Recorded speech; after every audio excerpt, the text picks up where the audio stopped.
The Mercedes-Benz EQS was one of the first electric cars in the UK to go over that 400-mile threshold, and now it's 2026. They've got a brand new one, and you'll never guess what the range is for this: 575 miles. But that's not the only changes they've made. Have a look at this. Apparently this is coming to the UK as well. Oh, don't mind if I do.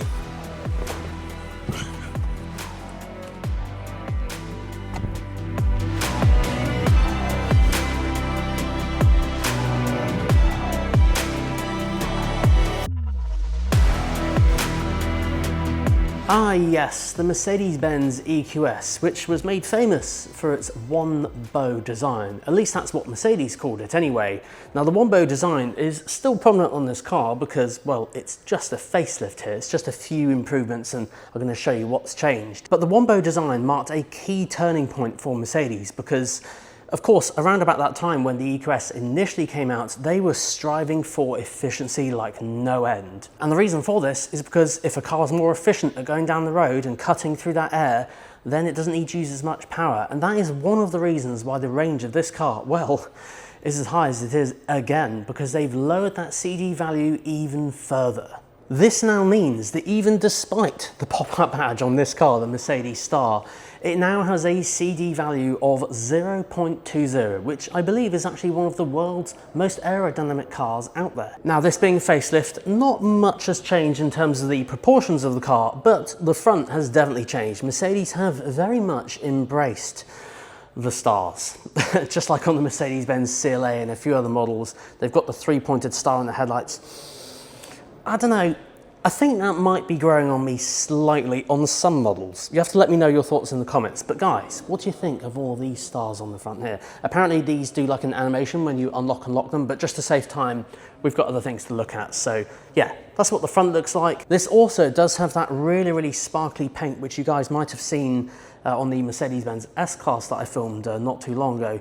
Sadly, I've heard that it's not coming to the UK, so just something to factor in. If that's the exact thing that you were looking for, the sparkly paint isn't coming to the UK, unfortunately. Now, these three starred headlights also feature the new generation of Mercedes-Benz digital light. So I feel like I might have to test this because they're raving about how more efficient it is and how brighter it is as well, considering LED lights are quite bright already. But yeah, they're brighter now. So of course, when you're driving down the country roads at night time, you can just turn night into day. Oh yeah, and before I show you this thing, I was about to say steering wheel, but it's not a steering wheel anymore. Yeah, we'll come back to that in a second. We've got some stats to go through. So yes, going through the stats first, basically this car's range goes up to 575 miles, but never going to get bored of that. But there are different trims, so these are worth noting because obviously that is the best one. So here they're all on screen for you to see. There's going to be an EQS 400, EQS 450 Plus, EQS 500 with 4MATIC, EQS 580 with 4MATIC as well. Now the range on these will vary slightly, but that highlight feature for me is 575 miles. It literally was only just a few weeks ago that I did a video with the BMW iX3, and that achieved 500 miles. And I remember saying in that video, I did not think that within a couple of years, EVs would be doing late 400s, touching 500 and exceeding 500. Hats off to Mercedes, to be fair. Charge speed has also improved as well, so it's around about 320 kilowatts up to 350 kilowatts. It just depends which one you go for. But it can add about 200 miles in 10 minutes, so they're getting faster and faster. So you've got to give them that. Mercedes-Benz have also made a few improvements to the heating, so they now have a multi-source heat pump, which apparently heats up as twice as fast and uses half the energy. Again, more range in the winter. Now, before we go through anything else in here, I need to ask you guys a question, and I want to hear from you in the comments. Let Mercedes-Benz know your thoughts. Now, we're going to talk about this steering wheel very quickly because they've not... I've called it a steering wheel again. It's not a steering wheel. They've put this in here now, and the reason for this is because they now offer steer-by-wire on the Mercedes-Benz EQS. They are the first German car manufacturer to do it. Now, I will add very quickly, you don't have to have this steering wheel. You can go for a normal one, shall we say.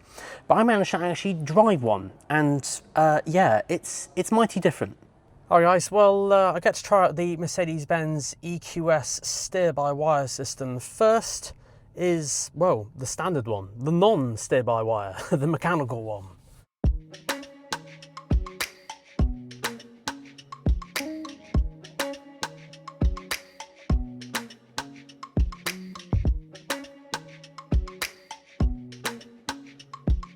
Okay, well, at the moment, this obviously is the mechanical one, and it feels just like a car with rear wheel steering.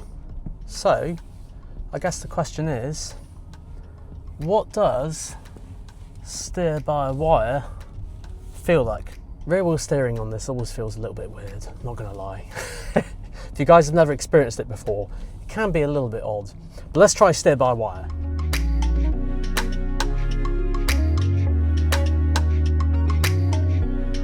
Now we have steer by wire with, well, this crazy steering wheel.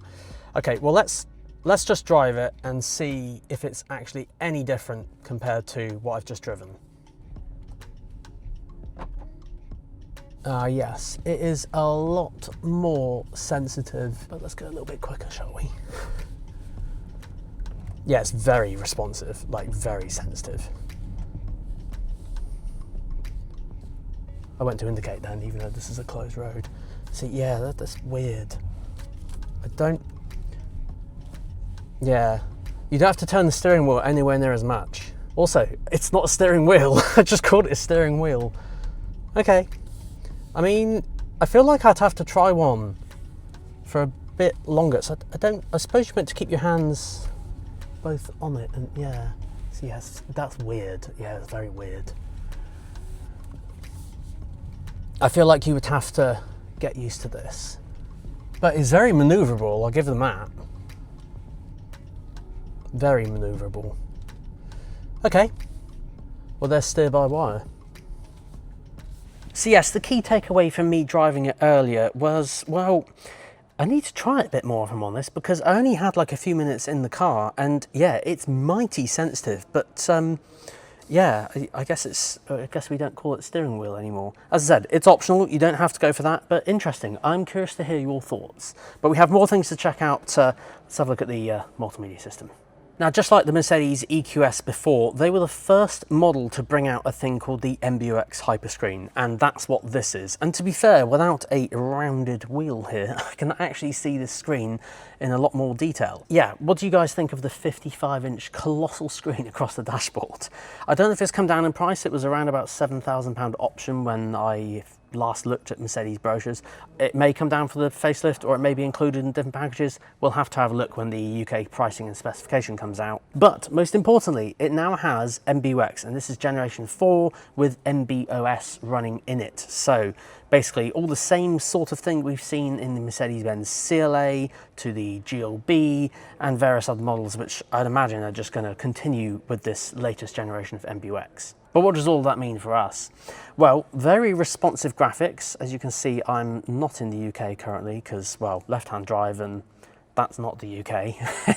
I'm in Portugal at the moment and it's mighty hot in this room. But yeah, very, very, very responsive multimedia system. I have made a comparison of all the different multimedia systems in Mercedes because, well, there's a lot of models that Mercedes have now and it does get confusing.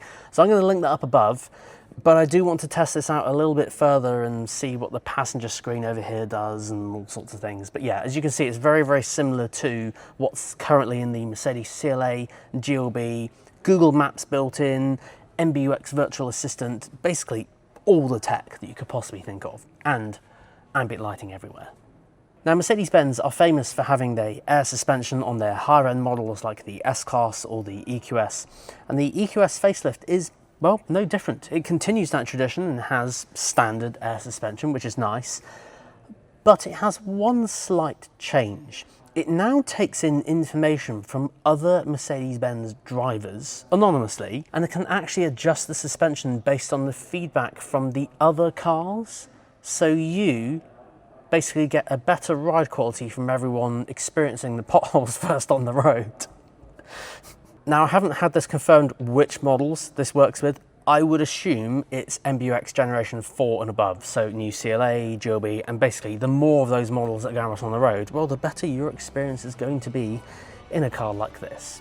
Oh, how nice. Although I couldn't find exact stats on the boot capacity, most likely because it's the same at around 620 litres, the rear is slightly different, with options for rear entertainment screens that now feature remotes in the middle.